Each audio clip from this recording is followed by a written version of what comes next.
Sphere. I've always wanted Here. to be in Texas. Here, yes, here. Dave Martineau. Yeah, here.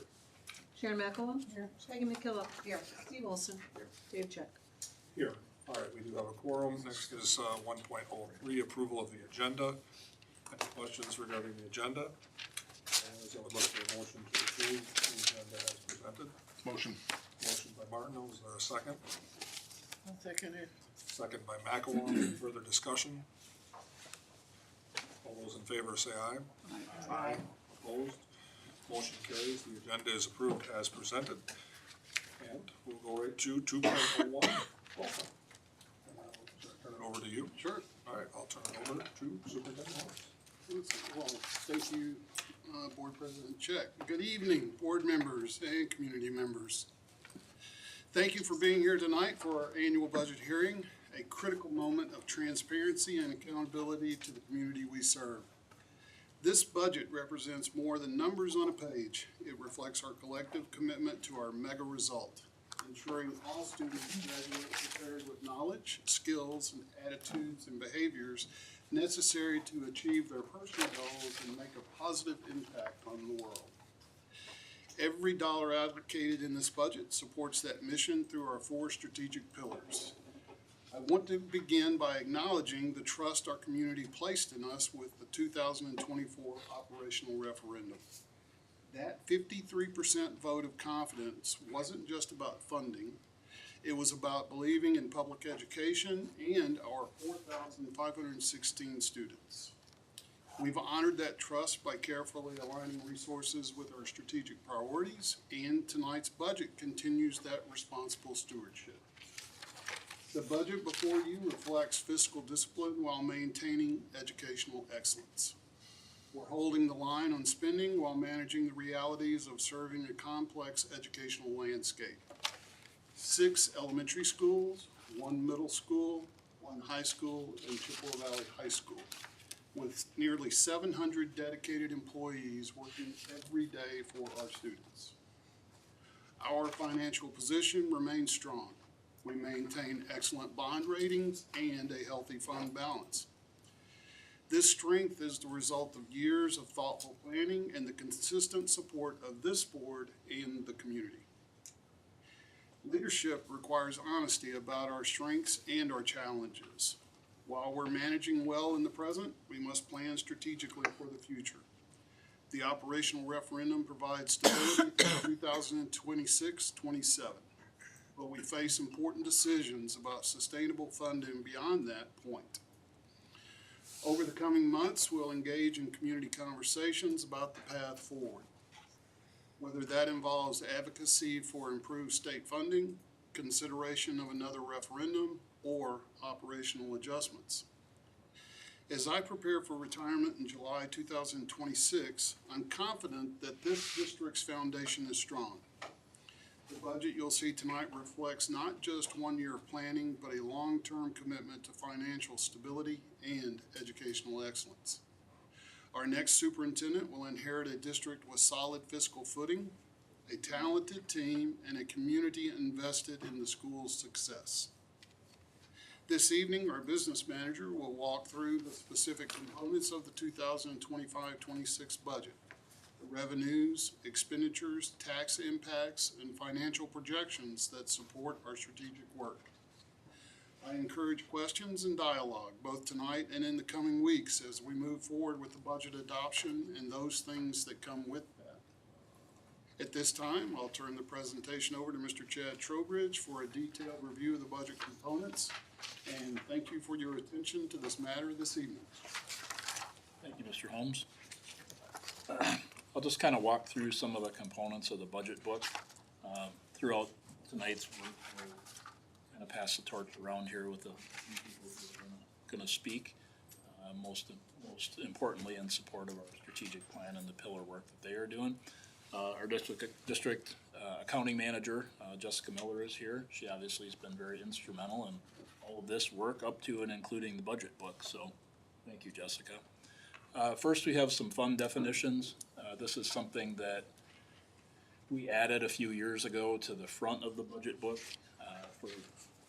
It just helps for people to understand what the funds are and what they are used for.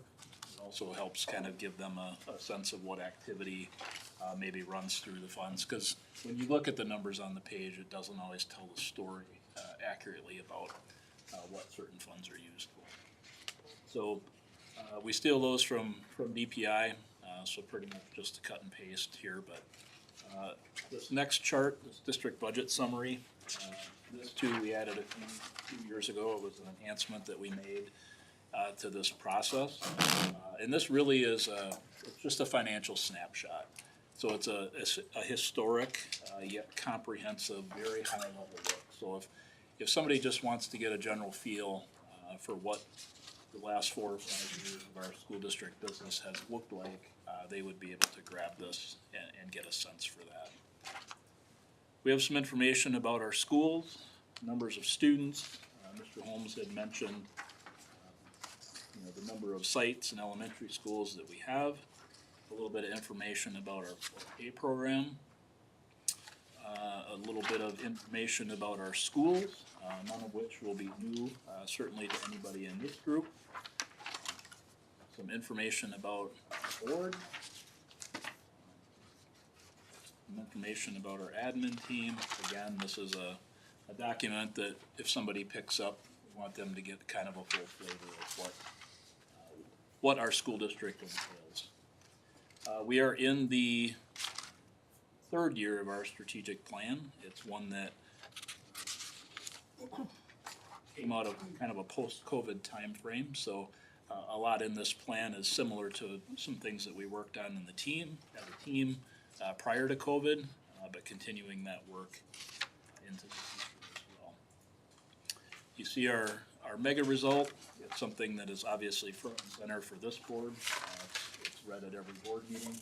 It's something that we live and use every day. This chart was created to help stakeholders understand the coherent governance process, the interaction between the board and the superintendent, central office team, and then our building staff. So it just gives kind of a high-level overview of how coherent governance interaction works. When we look at past and into the future, we've held 4 community conversations as a district. One is a follow-up to the 2023 community conversation that was a report out. It's the first time that we have done that. The board moved to coherent governance and switched to the governance policy structure in 2014. Talked a little bit about our strategic plan earlier, but we are on our 4th version of our strategic plan. Generally, those have ran in kind of 3-year segments. We've talked a little bit about, with our upcoming transition, adding a year on to the current year of the strategic plan. And the way we do all of that really just kind of gets to how we get to this point today. I'm going to ask each of the pillar leaders to just provide kind of a high flyover of each of our pillars. We'll start with student success, and that is our Director of Teaching and Learning, Katie Kopp. All right. Yes, and with shared leadership with Scott Marty, we lead, and Melissa Olson, who isn't here this evening, we lead the student success pillar. So for this year, we're continuing with our commitment to provide students with the resources and support they need to succeed. And the measurement we're using is our college and career readiness dashboard data.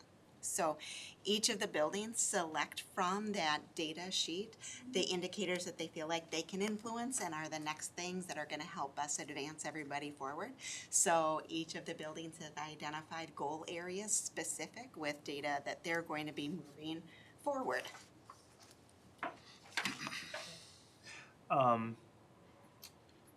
We're also looking at increasing community service at the secondary level and making sure that we create a system to articulate what it is and how to collect that data quarterly. And then we're working as a system to develop understanding, the next two are kind of together on portrait of a graduate attributes. So for our students to be continuous learners, resilient thinkers, effective communicators, problem solvers, and engaged citizens. And our elementary and middle school levels are working on revising their lifelong learner attributes, which they put on their report card, the data that they send out to those attributes in high schools, working on defining those and articulating them as well. And then, as always, this one kind of runs all the way through every single year, supporting and refining practices related to setting instructional outcomes, communicating about purpose and content across the district, and using assessment for learning. And I believe Yeah, then we pass it on to Chris McMasters for caring. So the caring culture pillar commitment is cultivating an environment where everyone is treated with dignity and respect. Our measures for the 25-26 school year are to increase the percent of students engaged in activities, teams, and clubs. I'm going to talk a little bit more about that in a minute.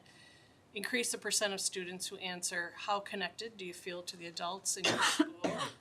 And to increase the percent of students with disabilities that are in the general education environment at least 80% of their day. Some of the strategies that we are putting into place are that our middle school and high school are going to use disaggregated data from our athletics, clubs, and activities to create at least one action around increasing student participation. We had the goal last year to just overall increase student participation, which we did. And so this year we're strengthening that goal by disaggregating and looking at the students that are not joining and why aren't they joining, and can we increase those areas. So both middle school and high school have a goal around that disaggregated data. Then the middle school, high school will use disaggregated data in Panorama as well to create at least one action around students feeling connected to adults in their school. We did just complete the Panorama fall for both middle school and high school, and every section for both buildings increased pretty significantly in some areas. So we have some really, really great Panorama scores already, and they are going to be able to take that information and to just dig into that even a little bit more to create at least one action around students feeling connected and using that disaggregated data, again, around which students don't feel connected and where they can increase those results. And then our elementary is phasing in phase one of conscious discipline with a focus on adults first through training and coaching. Our goal at the elementary level, our main goal around conscious discipline right now is safety and classroom family. And then lastly, all schools are going to create an action plan supporting increasing the number of students with disabilities who are educated with their general education peers. So we are looking to increase the number of students who learn from the experts in the classroom and this time pulled out into special education. And up next is Sarah Deneuer. Pillar continues to be committed to empowering a dedicated and talented team of employees who are passionate about serving our students and our community. And the measures that we're going to be using are two of our survey questions from our Studer survey that our staff all take in the spring. The feedback concerning areas for improving my performance is something we've focused on in the past, but similar to Chris, we're going to be disaggregating our data a little bit more. Studer doesn't do that for us, but we can do that internally with our progress monitors, just to see who are those specific staff members who aren't feeling like they're getting that feedback, so that we can provide that to them more successfully. And then the other one was something we felt was important about our culture of success and working and creating that, except that we don't have a definition in Chippewa Falls yet of what a culture of success is. So that's some of the work that we're going to be doing as we move to making progress towards creating that culture here in Chippewa Falls. So some of the strategies that we're going to be using this year for success is having some work groups around looking at our evaluation platforms for all of our staff, hourly, classified, certified. Doing some more refinement of our mentor program for all of our staff. Just 2 weeks ago, I guess, we had one change we made is we shortened the days of onboarding at the beginning of the year in August and spread out one of those days over 3 separate sessions throughout the year. so we could provide that information at more just in time. And so we had our first session last week on professionalism, and we got some really good feedback from our new hires and their mentors who were able to join us for that. So we'll continue to improve that for all of our employee groups. We're also starting some initial conversation and development of an acknowledgement and recognition system here for us in Chippewa Falls, and that may lead into that culture of success. But we have yet to determine that for sure, but we'll be doing some investigation. To help us define that culture of success, our supervisors are rounding with all of their staff members. And by January, we'll have themes pulled together from all of our employee groups and buildings and determine what our definition of culture of success is here in Chippewa Falls, so then people can more accurately give us feedback on how we're progressing in that culture. And then we'll adjust our action steps mid-year based on the feedback and the work that we've been doing leading up to mid-year. Up next, Mr. Trowbridge. Thank you, Sarah. For finance, facilities, and operations, the commitment is to advance a strong financial foundation, make sure that we have adequate facilities to support our community. Our measures of success for this year is developing a long-range plan to maximize use of district facilities. We're looking to maintain our pupil count numbers from the September count to the January count. So again, controlling that experience a little bit, or having a big part in the experience of students and families as they're here in our schools. And then a new focus this year, increasing our parent caregiver satisfaction in the area of, I believe this school provides a safe environment for my child to learn. That area scores very well, but we are looking to improve that just in the era of school safety worldwide as an area that we wanted to focus on this year. So our strategies for success, in all likelihood, a group of people is going to work on some elementary boundary issues, or solutions, I should say, for this current year. All of our buildings and departments will inform the community about the results of those survey experiences. And then a new focus for us this year, we needed some development in both standard reunification method and an adoption of some standard response protocols. So that involves training our leadership team and kind of cascades down to also training our building staff around those protocols. One of the areas that we feel like will help create awareness of school safety is making sure that we have some consistent signage at all of our buildings. Good progress is being made in that regard as we speak. So I'd like to thank all of the core leaders for providing an update tonight. What you see next is our overall district scorecard. That's kind of the more expanded version of all the pillars that we just talked about. And each building has a scorecard that cascades down to them as well. So again, just kind of an overview of our entire strategic planning process here. Kind of transitioning to a little bit more numbers focus. This budget development process is really now to 1 year from now, or if you wanted to look at it in a year in review, and a year in planning. So this is kind of a roadmap, kind of the check boxes and the things we work on throughout the year, making sure that we're adequately prepared, not only for the current year, but for what the future may bring here as well. Some of our key dates. We receive an aid estimate in July. We take our pupil count in September. We get our property values in October. We don't get our equalization aid figure until October 15th. Here we are tonight with our annual budget hearing, and we have until November 10th to certify our tax levy to all of our municipal clerks, and then we take our next pupil count in January. What is ironic to me about all of this is they all come after our preliminary budget and the start of the fiscal year. So again, it kind of reinforces that this planning piece is why it makes it so important that we are consistently and constantly looking into the future. Next, we have our proposed budget. This is in a summary format. First in Fund 10, you can see how revenues are described. It describes expenses by major function category. Special projects funds, Fund 21 is gifts and student activity, and then lumped into that is also Fund 27, our special education fund. Fund 39, our debt service fund, shows all the activity in and out of that fund for the proposed current year. Fund 49, capital projects fund, is building capital from the 2018 referendum. That is obviously all done now, and you'll see that last little bit of transacting kind of fall off the books here as we move into the future. Food service fund is Fund 50, just all of the student and adult meal activity that runs through our food service program. We do participate in the National School Lunch Program. We do also offer breakfast at all of our schools. All of that activity flows through the food service fund. The Employee Benefit Trust Fund is Fund 73. It's just the activity that runs through the trust on an annual basis.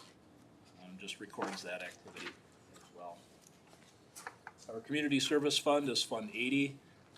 There's a lot of programming that runs through Fund 80. First and foremost, our adult community ed program. We do, our SROs are paid for through this fund, through collaboration with the city. We provide some support for Mentor Chippewa, the Protective Behaviors Program, our Family Support and Resource Coordinator, a focus on ATOD prevention, Family Crisis Communication, our Family Crisis Support Specialist, sorry, that's a lot to get out, and then our Mental Health Navigator. That was an area that we transitioned to for the school year. So when you summarize all of that at a high level, all spending is down just slightly over the prior year. Part of this is in 24-25, that was the last little bit of ESSER funding that we had available to us. So that is finalized and over and done with. When you look at the proposed property tax levy, it is up $1.5 million. Most of that is due to aid reduction or no increase in state aid, but also to the voucher program that's now open wide in Wisconsin. Those voucher aid deductions are factoring into that as well. As we move on to a budget adoption format, this is very similar to that publication format. It's just a little bit more of an expanded version. I'll cover some of this as just kind of a general overview, but first we have in the general fund revenues by source. So in local sources, we have our tax levy, any interest income that we might receive, gate receipts. So if you attend a contest or a performance here and you pay an admission fee, that's where it gets recorded. If there are any rentals, fees, fines, student expenses as well. In the 300 category, that's the payments to other school districts. That's where we record our open enrollment expenses.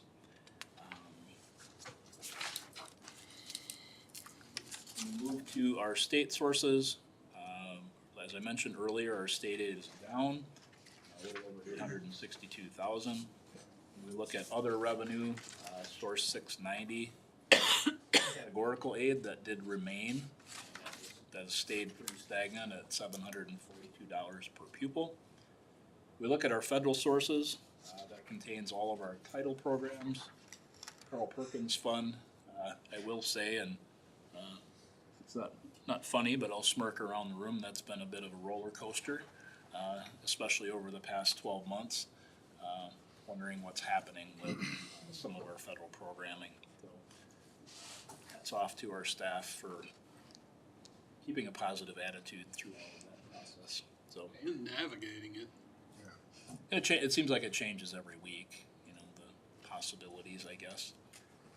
So that gets us to total revenue in Fund 10, just a little bit over $70,360,000.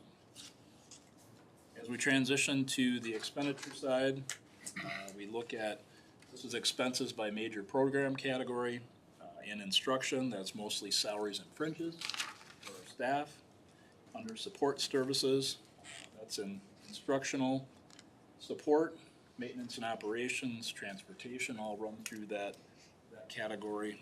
and then non-program transactions, expenses related to special ed, and open enrollment expenses. So when we look at expenses in totality, that same amount, just a little over 70,360,000, is balanced in terms of general fund. When we look to the other funds, again, special project funds is looking to be balanced. We just record activity through there. Special education fund, that transfer in is a big part that you see as object 100. That's the amount that the general fund has to pay in order to balance out our special ed fund. But we do also get a considerable amount of state and federal grant dollars under special ed. So when you look at state sources, that is a big part of what makes up the other portions of special education. You do see that the amounts in state sources are up this year. That's a result of those reimbursement rates for special ed. We're seeing the result of that in our projections here. Hopefully, they are some certain. They hold true to what we estimate them to be. And we do get some federal dollars as well, pretty significant in terms of its help to special education. It may be a good time to note while our reimbursement rates are up in special ed, not to the degree of our private parochials who are getting a 90%. Correct. On the expense side, special education expenses related to instruction, very similar to Fund 10. That's for our staff, salaries and benefits. Under support services, that's for all of our support personnel, and any non-program transactions that we have. Fund 39, again, our debt service fund. Jessica and I talked about this morning. It's a little, we're gonna make our 8th payment on the debt that was issued in 2018. So it's kind of hard to believe that that's nearing almost the halfway paid off point. But it just doesn't seem like it was that long ago. It still seems relatively new to us, but nonetheless. I had mentioned Fund 49 capital projects. You know, again, that's all done, and you'll not see this on any sort of ledger for next year from 23-24. Food service fund, again, all of our food service operations run through there. Our OPEB trust, and then community service fund. I had mentioned all the activities that run through that as well. When we look at a chart representative of our revenues, for most schools, this is a fairly normal distribution. It just really depends on a district's aid scenario, whether they get more or less in aid. Correspondingly, in the revenue limit, that just, if you receive more in aid, it's less in taxes. If you receive less in aid, it's more in taxes. For us, we kind of mirror state averages, but our local tax portion is going to be 42% for this year. State aid and categorical aids will be 53%. When you look at federal aid, I mentioned before the expiration of ESSER funding, it's kind of back to a normal amount that we would see in federal aid. When we look at the expenditure side of things, again, I think the way our district looks compared to other school districts is fairly typical. We have about 58% of our budget for salaries and fringes for our people.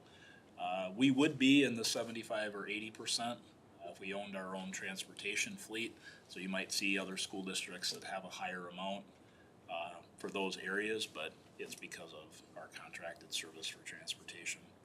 Under purchase services, that's fleet services and repairs, also open enrollment expenses. Under non-capital equipment, that's supplies and materials to support our instruction and operations, both. I mentioned that special ed transfer, balance Fund 27, and then capital and non-program transactions makes up that other category. The result of all of that, this is actually my favorite chart here. We do have most of our dollars, so the majority of our dollars go into the student success pillar. That's for instruction and support. just about 4.4 million in caring culture, supporting people services. Our people surrounding professional development is about 5% of our budget. And then facilities, finance, facilities, and operations makes up the rest. Again, that contains transportation, any sort of capital improvements, and also all of our operations and maintenance, take care of our facilities. We do have some fiscal points of pride listed here. I think for the most part, what I would add to this is, we've had a mostly declining mill rate. We'll see that in a chart a little bit later on in the book. As Mr. Holmes had mentioned at the start of the meeting, the district was successful in passing an operational referendum in 2024. And when you look at our debt capacity, there is plenty of opportunity for growth here in terms of what we would do in terms of our ability to borrow funding. Not suggesting we should do that, but when you look at it, we issued 65 million in debt, probably closer to about 45 million that we owe yet, but we have a debt capacity of 513 million. So plenty of room there to do something should our community decide to do that. Next, we have financial quick facts. This is what I consider the eight key points of data that I think most people want to know last year to this year. When we look at enrollment, we do see that is down. Most of that, almost 90% of that, is just graduating a larger class, bringing in a smaller kindergarten and 4K class. Sometimes you'll see these numbers, they don't always add up depending on what chart you're looking at. There's a difference between head count and full-time equivalency, and these are FTE based from the revenue in the worksheet. So 90% of our declining enrollment this year was at 4K and kindergarten and co-op. Expenditures, just up just 0.5%, about $33,000. We have made some reductions over time due to our most recent declines in enrollment. On the revenue side, not much growth there either, a similar amount. I mentioned before, our state aid is down 2.64%, and that's based upon legislative action. Aid was frozen, or no new money was put into the state aid pot. Correspondingly, we see a little bit of shift from state aid onto our tax levy at 4.68%. The revenue limit up just a little over 1%, 1.39. The per pupil amount of $325 per pupil is currently on the books for the next 397 years. Whether that holds true, I guess we'll see, but what revenue cap growth that we have is a result of that per pupil increase. Our equalized value, I was really curious about this number. I wasn't quite sure where this was going to fall, but it is up just under 10%, which is above the state average. So property values in our community there's new growth, there's new opportunity. Some of that is due to reassessments and home sales, but overall, our property values are continuing to rise here. And correspondingly, I'd mentioned mill rate before. Despite the levy being up, we are seeing a pretty significant decrease in our mill rate at 5.75. So down 4.45%. That's kind of right where we expected it to be heading into this fiscal year. Not necessarily knowing for sure how the whole aid figure was going to calculate for us, because that was really based on what all other 424 school districts in the state expended in 24-25. Does the equalized value take into consideration the new assessments that went out to several communities? It depends on the timing of the assessments, but if they're completed in time for the valuation, they are included. Because some of them are ongoing, might not take effect until next year. Okay. And ours are equalized, and the intent of that is so that you're not ping-ponging municipalities that are going through a reassessment, so people are not unfairly paying. I like to think of it as if you're suspended above a lake and you drop a rock in the water, that ripple effect that comes out of that is intended to not create such a roll at first, but to smooth it out over time. The remainder of the budget book is really just some statistical information. This first is a property valuation per pupil. Green is the state average, and we are noted in blue here. And I just, this is why we're funded like we are. Even though we have a fairly high property value, we do still have a fairly high student population, comparatively speaking. When we look at property values, and Mr. Martineau, maybe that is kind of speaking to part of your question here too, but when we look at that distribution over all of our municipalities, the largest, obviously, city of Chippewa Falls at just over 29%.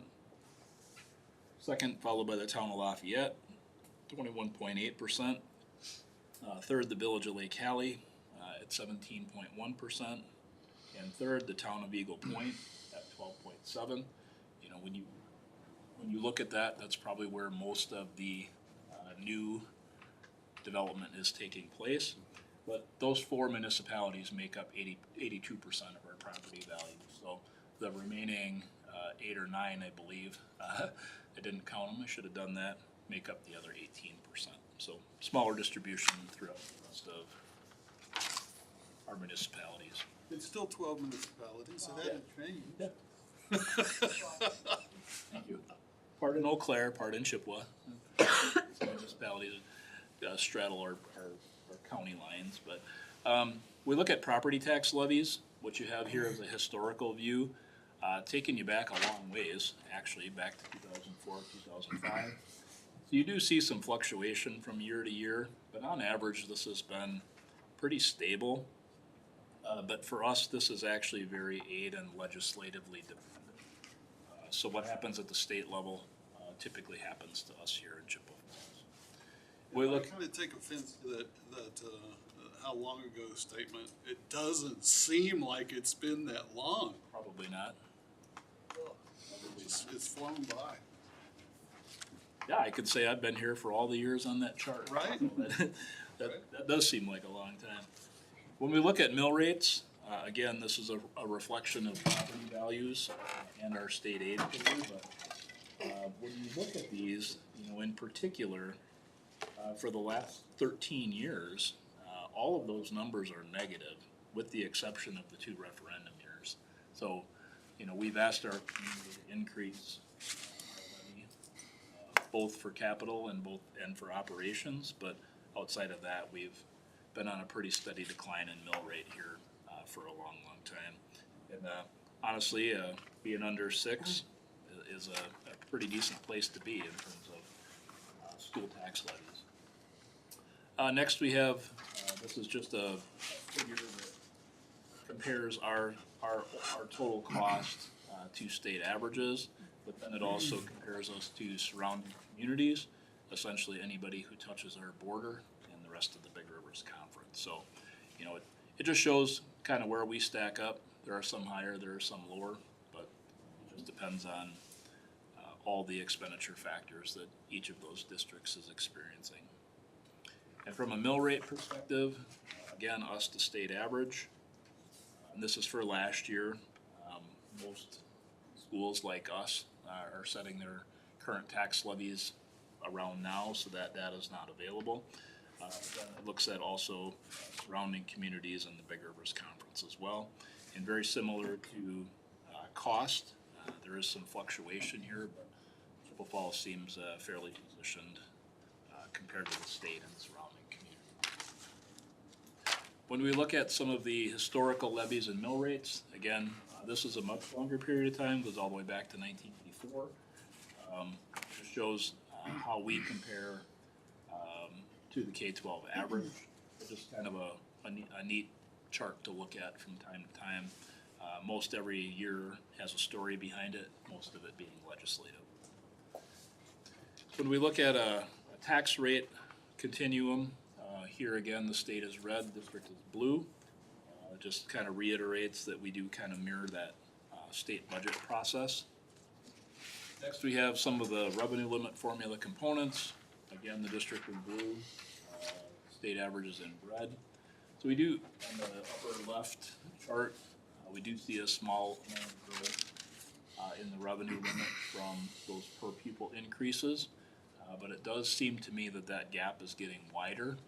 Part of that we talked about related to the operational referendum, just the gap in school funding between schools. Essentially when the music stopped, when revenue limits came into play, the have-mores are getting more and the have-nots are not getting as much. When we look at the max revenue limit, the upper right-hand corner, is really pretty flat up until the last couple of years. I mean, it is, obviously revenue has gone up over time, but not at very strong incremental amounts. The lower left is our current 3-year membership average, so it's reflective of our most recent enrollment in those declines. Looks a little drastic here on the chart, but when you look at it over that continuum, it takes you back, I think 13 or 14 years. So we were on a pretty steady growth trajectory for a while, but pre-COVID and after COVID, we have seen a decline. That is a trend, not only statewide, but nationwide. I was just at our national conference for business officials, and everybody was talking about this. Most everybody. When we look at levy rates, again, compared to the state average, the chart on the lower right, we've always been below the state average, even with passage of referendums over that period of time. Next, we have a revenue limit per member. Again, this just speaks to, we don't want to be desperately average, but here we are. What happens at the state level essentially happens to us here in Future Falls. When we look at aid membership, again, it follows what has been and is trending a little downward. And when we see that graphically on the next page, I mentioned this before. I mean, we had pretty much an upward growth trend up until that 2019-2020 school year. That's where we've been seeing those more recent declines.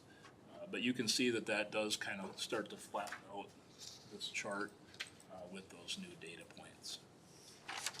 And then lastly, we just have some school finance terms. These are just for reference. We do try to add to this or subtract from this or true up any definitions as time goes on. Again, it's just for a reference if somebody's perhaps picking up this book for the first time, or in education we like to use a lot of acronyms, so sometimes if you hear an acronym, we try to describe it here as well so people know what we're talking about. But with that, that's the end of the presentation here. We would be happy to answer any questions or board members may have. Turn it back over to Mr. President to advance us on the agenda. Board members have any questions? So we're holding our budget. That's what, for next year, we're holding our budget. Expenses, revenue are about the same. Mill rate's going down. So, but we don't know what the future holds with state funding and stuff. Correct. We're in the middle of a biennial budget. Jeff and I just recently talked about this. We were wondering if the possibility of a budget repair bill might exist. We have not heard any discussion about any of that. We are trending toward, well, we will have a gubernatorial election. Governor Evers has announced that he is not running. So I'm not quite sure we'll see a budget repair bill or even a discussion about one, but we'll keep an eye on that. There is work being done right now in CESA 10 among superintendents. There was a group of us that were assigned by the rest of the superintendents to help put together information to provide to legislators regarding what the Chippewa Valley public school districts are all currently going through. There's more commonalities in regard to financial challenges than otherwise. It's one of the first times where I've truly seen a cooperation among CESA 10 superintendents. You know, everybody's feeling the same pinch, and so we got tasked with putting together communications to send to legislators surrounding, what we're experiencing and why there does need to be a more concerted effort on the part of legislators to address those things that are negatively impacting public school districts here and other regions of the state. So stay tuned to see what comes out of that work. Timing of our referendum actually worked well as far as other school districts are going to be facing this before us. And hopefully the publicity will help the state try to manage some of this better. Is that correct? Yes. We had a long debate about the length of the referendum and 66% of school districts in this coming year will be going back to referendum already. we recommended a 3-year term just to get through 24, 25, see what happens with this biennium. Our concern was, if our funding formula doesn't get repaired, kind of post-COVID, some of those federal dollars weren't backfilled adequately, it's possible that the amount of the referendum may not have been enough, and we wanted to be able to correct for that if we have to do that. Or maybe it'd be too high too. I mean, if the budget repair bill comes and changes everything, it's possible. I doubt it, but it's possible. Not likely in an election year. Board members have any other questions? All right, thank you all for your presentations tonight. Next, we have 3.01, I believe, which is the agenda-related public forum. Do we have anybody signed up to speak on agenda-related? Do not. All right, we can move on to matters reserved for board action. 4.01, consider the approval of the final 2025-2026 budget and adoption of the body as presented. Any board member like to make such a motion? Moved. Motion by Fear, is there a second? Seconded. Second by McElwain. Any further discussion? Roll call, please. Dennis Fear. Aye. Sharon McElwain. Aye. Sherry Jasper. Aye. Dave Martineau. Aye. Peggy McKillop. Aye. Steve Wilson. Aye. Dave Chick. Aye. Motion carries. Next is, we need a motion to adjourn pursuant to 5.01. Motion Motion to by adjourn. Martineau. Is there a second? I'll second. Second by Olson. Any further discussion? All those in favor say aye. Aye. Opposed? Motion carries. We stand adjourned at 5:49, and we'll be back on